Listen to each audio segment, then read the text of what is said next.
Om. Om. Oh, hey, class. Welcome to our lecture on the Red Scare. I want to introduce you to Bert the Turtle there in the corner. He's the one who taught kids in the 1950s to duck and cover as a part of the Red Scare. What I want to stress in this lecture that containment was not just America's foreign policy during these years, it was also a way of life for Americans. As they looked to defend what they called the American way of life against everything that ran against that. The Red Scare, and dubbing things communism, was in many ways trying to define an American way of life by negativity, by what the American way of life was not.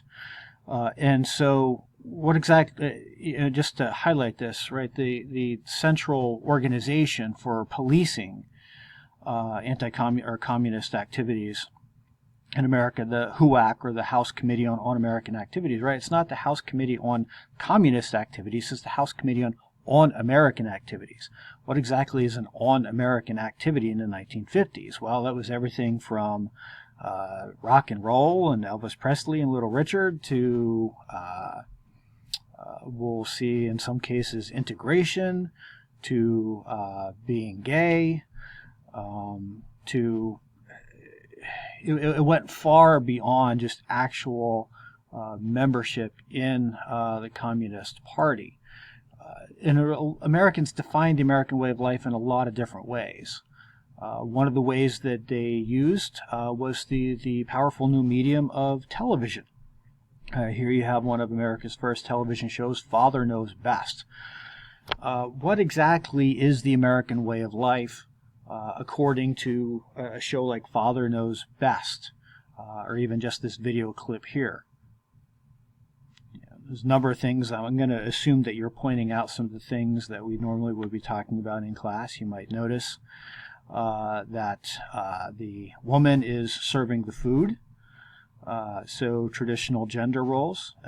You might notice that they literally have 2.5 kids, the ideal nuclear family. You might notice that there's a lot of hamburgers and burgers on that plate. Showing images of abundance was central to defining the American way of life. America's free economic system delivered material abundance as opposed to the communist system.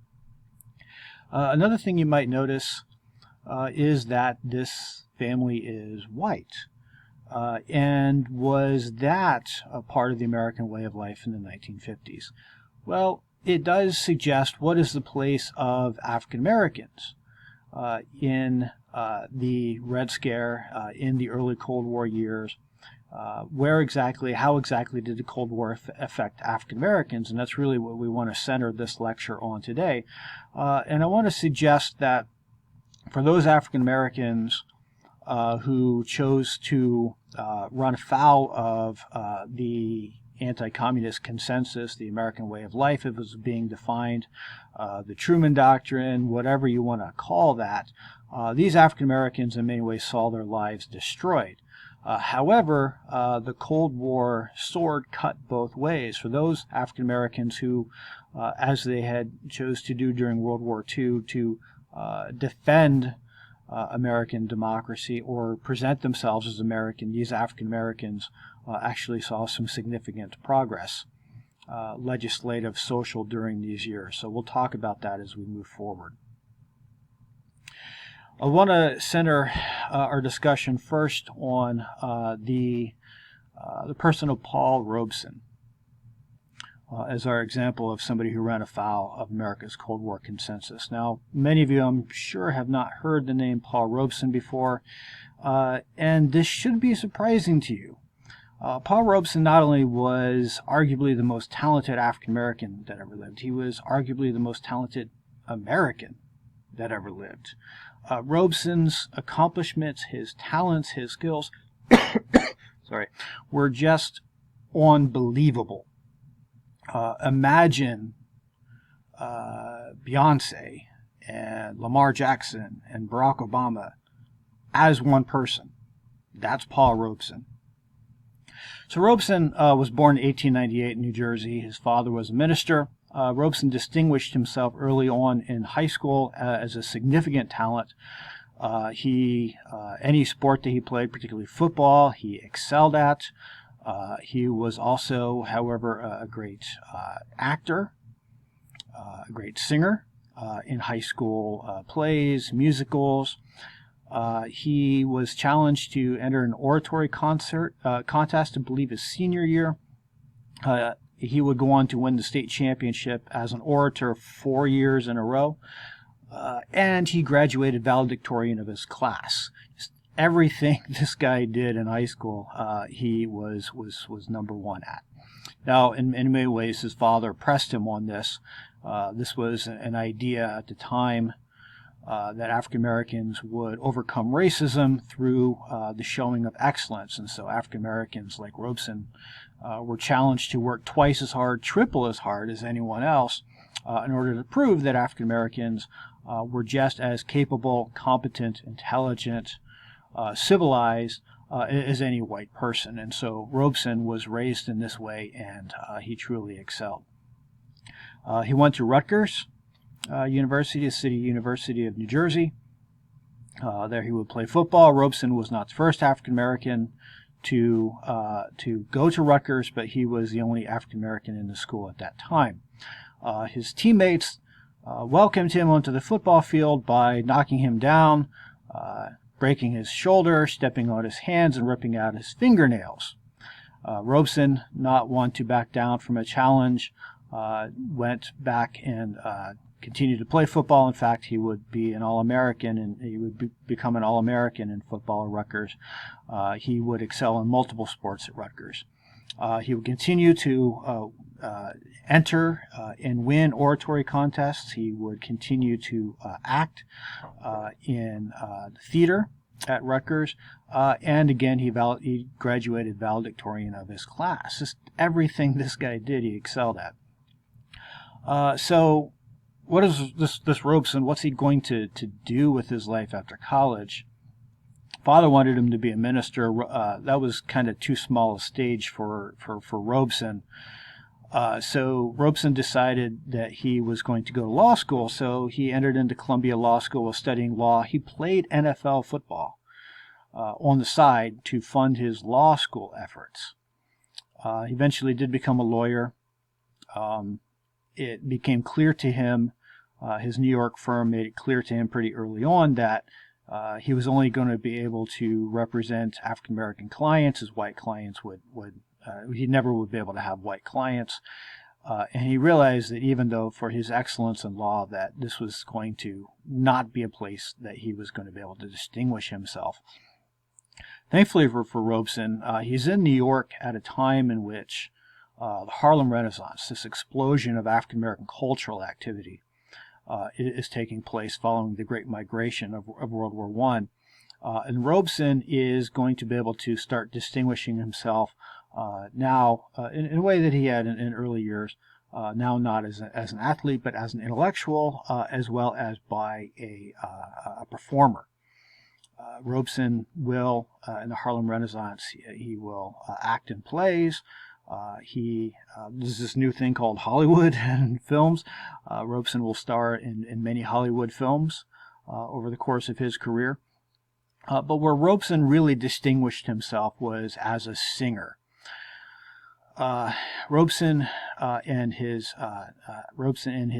partners, accompanist, would begin to perform musical concerts, and this really kind of put Robeson on the local and then the national and ultimately the world map. Robeson's concerts. And Robeson, at a time in which many African Americans were trying to distance themselves from African American traditions, particularly African American slave music, Robeson was somebody who integrated those old spirituals into his concerts, so he might perform a classic piece of kind of Western music, and then work in an old spiritual, an old slave spiritual into that. to really kind of jar people. And if you asked Robeson, why are you doing this? This doesn't seem to fit. He would sit you down for 3 hours and give you a lecture on the history of music. Because Robeson is an intellectual, also multilingual, I should say. He would give you a lesson on the connections between African music and European music. Over the years, Robeson just understood what he was doing at a level that surprised many people, one that ultimately fit. So his status as an intellectual, his status as an orator, his status, especially his status as a musician, just really began to skyrocket in the late 1920s and 1930s. Robeson really wanted to do Shakespeare. There were just limited opportunities for doing serious acting for African Americans at this time. And so Robeson would find himself in the early 1930s in England. It's not that England was necessarily less racist than the United States, as much as it was they were more curious about Robeson, and they gave him literally a broader stage. Robeson would, as you see pictured there, play the role of Othello.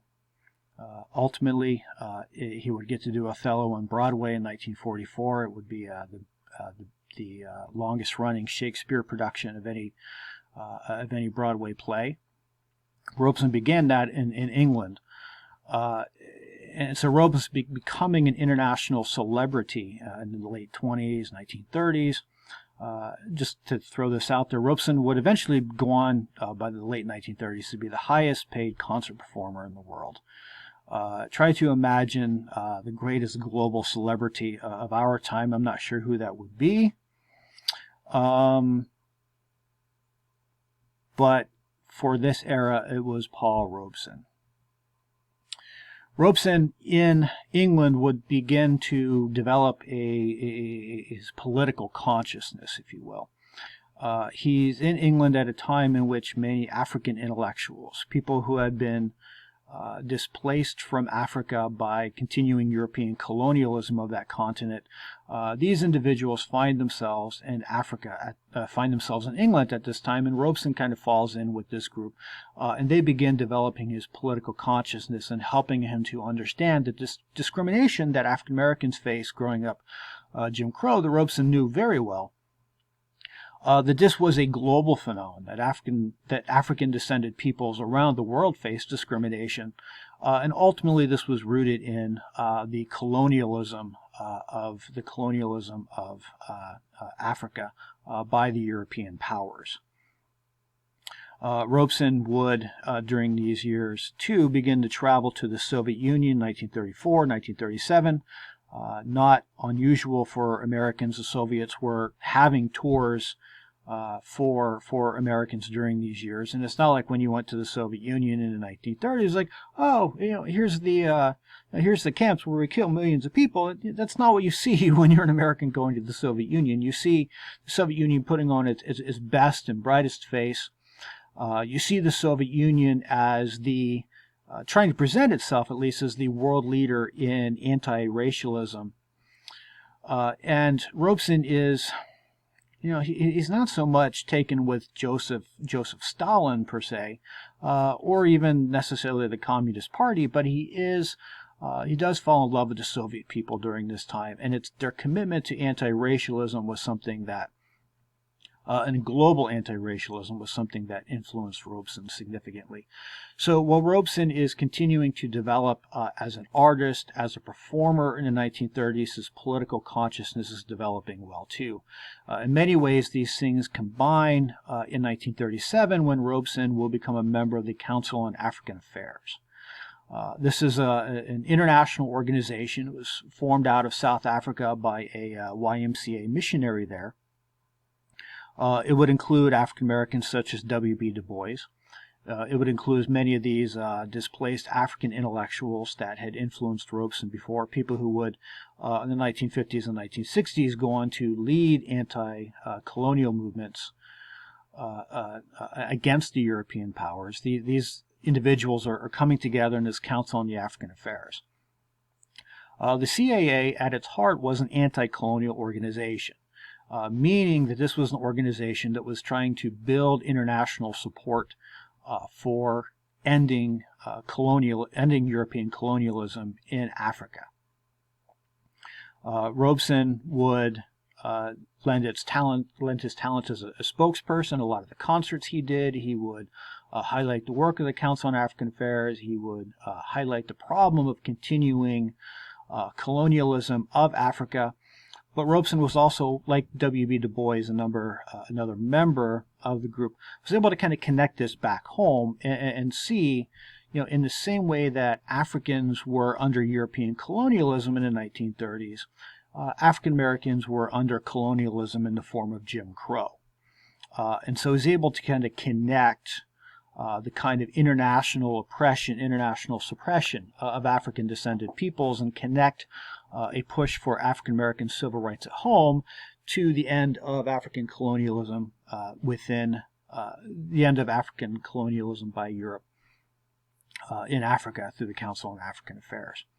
Now, this might seem to be a radical agenda, and certainly it was one that was influenced by Robeson's connections with the Soviet Union. Again, the Soviet Union presented itself, I don't necessarily practice this, but it presented itself as kind of a premier anti-racialist power in the world. They did promote interracial cooperation, particularly among labor, and that's something that Robeson ultimately embraced as well too.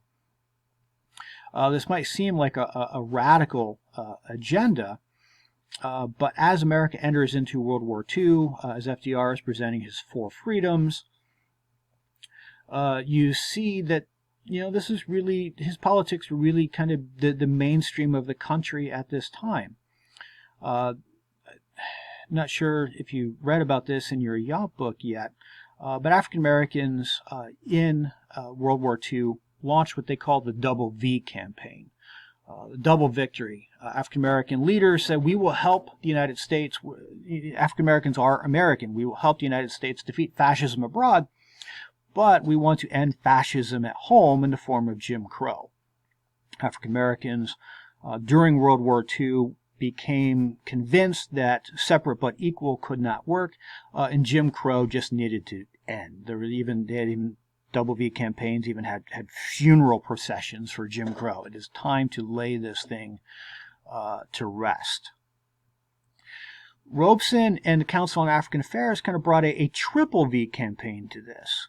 Yes, we will fight to defeat fascism abroad. We will, however, continue to fight fascism at home in the form of Jim Crow, and we will fight for the liberation of Africa from European colonialism too. So Robeson kind of fought a triple V during these years, but it was one that was widely accepted by Americans, and one that ultimately, and Robeson himself was widely accepted by Americans during this time. CBS would have a special kind of patriotic broadcast in 1941 as the United States was preparing to enter into the war. Robeson would sing this song, Ballad for Americans. And Robeson would get this is radio, but Robeson would get an 8-minute standing ovations, continuing applause during this. Robeson was, as I said, not just a celebrated African American. He was, in many ways, the most celebrated American in the country, and even in the world at that time. He was the world's highest paid concert performer at this point, widely recognized and widely accepted, even given his fairly radical politics at this time. Robeson was really known for his singing in the Rodgers and Hammerstein musical Showboat, in which he would sing a song, Old Man River.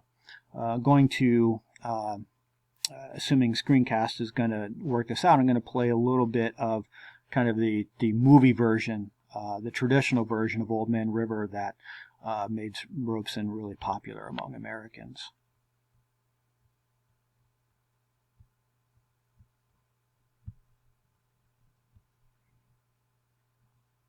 There's an old man called the Mississippi. That's the old man that I'd like to be. What does he care if the world's got troubles? What does he care if the land ain't free? Old Man River, that old man river.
Robeson had a birthday party in 1944. 8,000 people showed up. A celebrated American through World War II.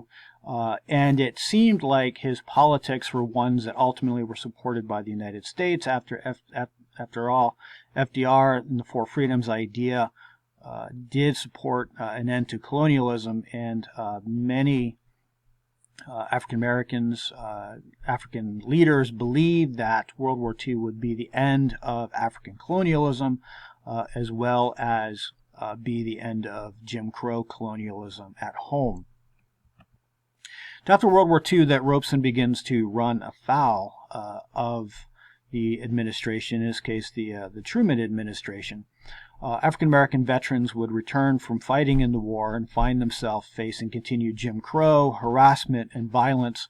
Robeson in 1946 would speak out against the treatment of African American veterans and criticize the Truman administration for not doing more to support African American veterans. After all, this seemed to fly in the face of here African Americans had just gone to war to defend the country, and here they are facing renewed discrimination back at home. This seemed to Robeson to be quite unjust, and he laid the responsibility at Truman for fixing this problem.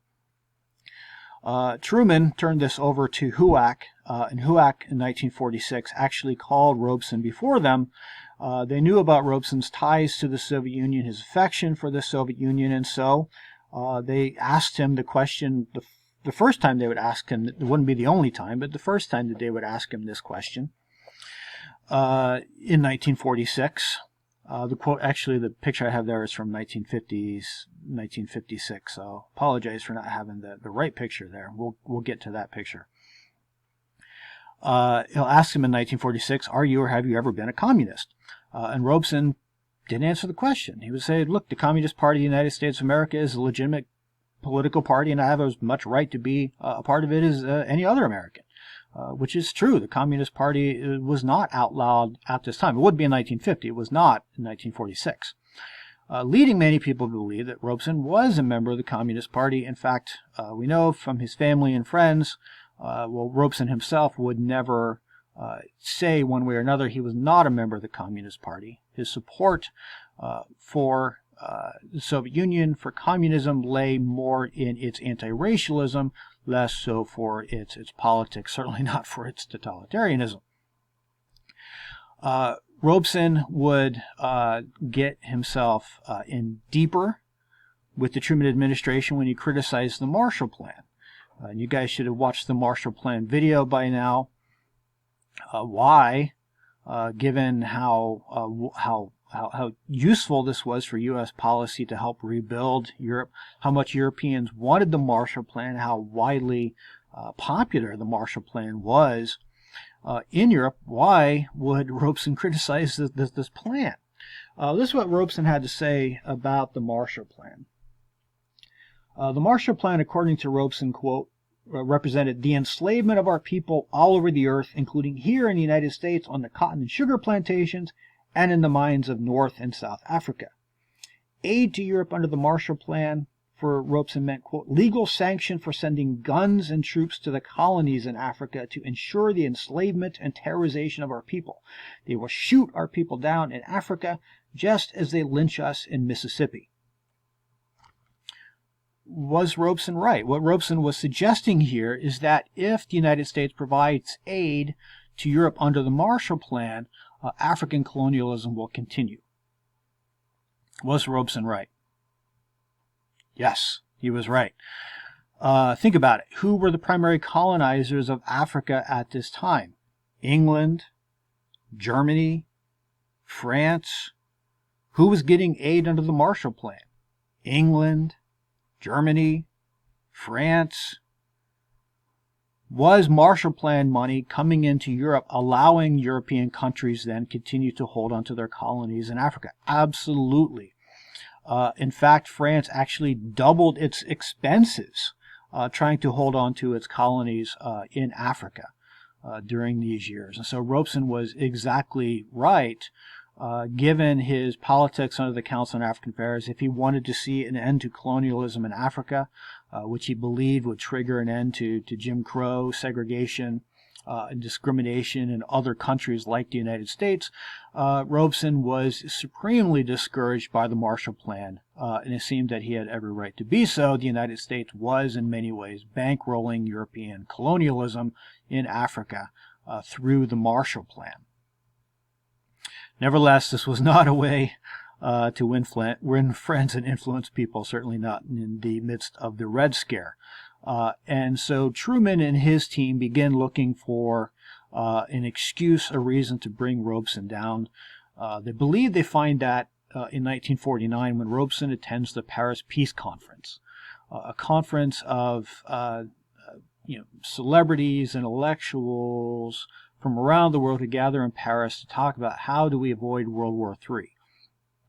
Robeson would be asked there by American reporters if the United States goes to war against the Soviet Union, would African Americans defend the United States? And we don't know exactly what Robeson said. What is reported is that he said it's unthinkable that African Americans would rise to defend a country that has oppressed us for so long. So he seems to be breaking with the double V, suggesting that African Americans would not support a conflict against the Soviet Union. After all, the Soviet Union was the anti-racial power of the world. Why would African Americans try to defend the United States, which was continuing its Jim Crow segregation and continuing African colonialism? We don't even know exactly what Robeson said, but that's how it was reported back in the United States. And newspapers, the media, in Washington just exploded in rage at Paul Robeson for seeming to suggest that African Americans would not side with the United States in the midst of some kind of conflict with the Soviet Union. HUAC would bring Jackie Robinson, who in some ways maybe superseded or certainly had cut into Robeson's popularity at this time. Jackie Robinson, the baseball player, would bring him before HUAC to condemn Paul Robeson. Robinson would later go to Robeson and essentially apologize for doing it, for allowing himself to be used in that kind of way. Robeson completely understood, forgave Jackie Robinson for doing this, but all these different ways to try to discredit Robeson. Real problem came. Robeson was supposed to, after his return in 1949, was supposed to give a concert in New York. Before that concert could be held, people who were mad at and incensed at Robeson, they went and destroyed the stage. The concert could not go on. A few months later, it did go on. There were hundreds of sheriffs and police coming out to try to protect this concert, but there were thousands and thousands of more people who came out to protest this concert. And after it broke up, it was just kind of a chaos, almost a riot. That was pretty much the end of Robeson's, or a significant disruption, at least in Robeson's singing career. After that, it became clear that anybody who wanted to host a Paul Robeson concert was going to face similar problems. In fact, any venue that had Robeson on their ticket received threats of violence or arson or riots or some kind of way. And so Robeson found himself unable to perform except in very limited venues like churches. Robeson's salary went from being $100,000 a year down to $6,000 a year. He went from being the highest paid concert performer in the world to just in a matter of months not even be able to get a gig. But that was not the end of Robeson's troubles. The State Department was looking to discredit him. They would take away his passport. They would not allow Robeson, even an American citizen, would not allow Robeson to leave the country. The State Department also conspired with African American newspapers, in this case the Crisis, to write disparaging stories, including the Paul Robeson, The Lost Shepherd. Whereas African American newspaper said, whatever happened to Paul Robeson is this a great African American celebrity, intellectual who was undone by his commitment to communism. Now, again, was Robeson a communist? No, he was never a member of the Communist Party. He did not support some kind of communist revolution. He certainly didn't support what the Communist Party of the United States of America was doing in the United States in terms of trying to spy and steal atomic secrets and what have you. Robeson was not a part of that in any way, shape, or form. It is true he did look at the Soviet Union through rose-colored glasses. After his last return from the Soviet Union concert performances in 1949, reporters would ask him, what's going on there? Did you see anything bad? And Robeson had met with people who had more or less, even friends who had told him more or less that they were going to be killed by the Soviet government. And Robeson just refused to say that the Stalin government was doing anything in terms of purges or mass murdering of people. Robeson just refused to. If he personally admitted it, he refused to say anything about it. So he clearly did. He clearly did refuse to condemn the Soviet Union. He did look at it in a rose-colored kind of, and all the way to the end of his life, he just refused to accept what Stalin and the regime had actually done there. But it wasn't because he had some kind of wholesale commitment to communism. It had to do almost entirely with his understanding of civil rights and the place that he saw the Soviet Union in promoting anti-racialism against a country like the United States, which he felt very much betrayed by in terms of having promised a commitment to decolonialization and getting better on civil rights, and the United States is not seeming to make very good progress along those lines. Robeson would, in the late 1950s, make a sort of a comeback. He would get his passport back. He would be able to perform more widely. He would, Robeson would be able to speak out, but in the midst of the civil rights movement of the 1960s, almost nobody remembered Paul Robeson. He continued his defiance all through these years. Just one thing to conclude about Robeson. One of the ways in which he just defied and ran against his time and showed a defiant stance was, I played a little bit of Old Man River for you before. Over the succeeding years after the 1930s, Robeson changed the lyrics to that song. It made it much less of a defeatist song. If you listen to the original Showboat version that I played for you, I'm tired of living and scared of dying. Robeson will change those lyrics around. So let me play for you a much more defiant later version of Robeson's Old Man River.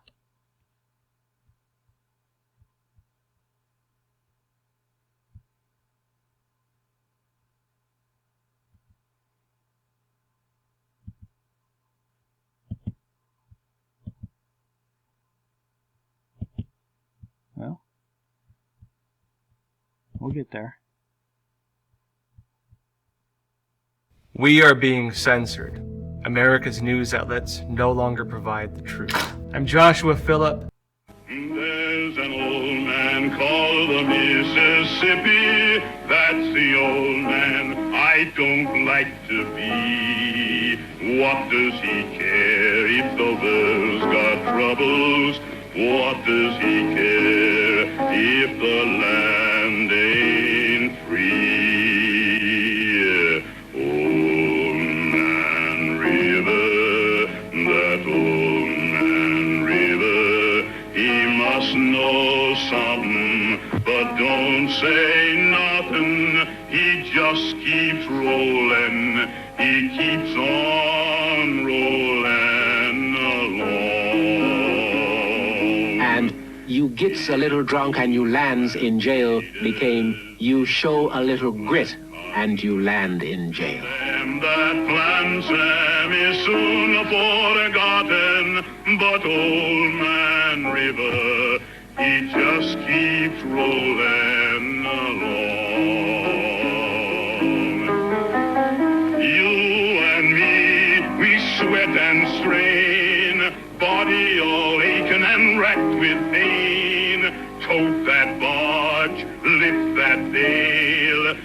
show a little grit, and you land in jail. But I keeps laughing instead of crying. I must keep fighting until I'm dying. And old man River, he'll just keep rolling along.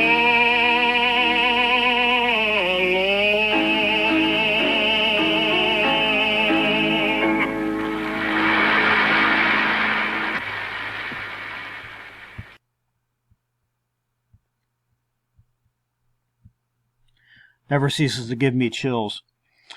So Paul Robeson, one of the most celebrated, talented Americans that ever lived, and yet most of you have never heard his name before. Well, as we've just explored, the Cold War and running afoul of the Cold War, refusing to... Whoops!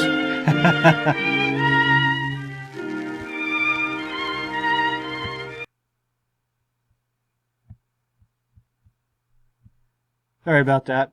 Running afoul of the Cold War, in this case not even being a communist, but your radical politics, could ruin not just your politics. And I should say the Council on African Affairs was accused by HUAC of being a communist front organization in 1948. It ultimately split. W.B. Du Bois himself was kicked out of the organization, kicked out of the NAACP. And so it was many African-American leaders and intellectuals who had espoused this kind of international version of civil rights that was tied to ending colonialism in Africa. They saw not just their politics destroyed, but their lives ruined in many ways during these years. And that more international dimension of civil rights, which connected the struggle of African Americans against Jim Crow to the struggle of Africans against colonialism. That was in many ways the casualty, the greatest casualty of the early Cold War. African Americans will eventually reconnect themselves to Africa during the 1960s and the Black Power movement, which we'll be talking about in future lectures. But for the time being, the civil rights movement would become a much more American-centric movement, and people like Robeson, who had pioneered an international civil rights vision, found themselves very much on the outs. Now, don't write anything down yet. What about those African Americans who, unlike Robeson, did choose to continue the Double V, did continue to espouse their Americanness, did choose to support the Marshall Plan, the Truman Doctrine, the Cold War Consensus, did choose to follow the Red Scare? What happened to them? Well, that comes in part 2. I'll see you all there in a little bit.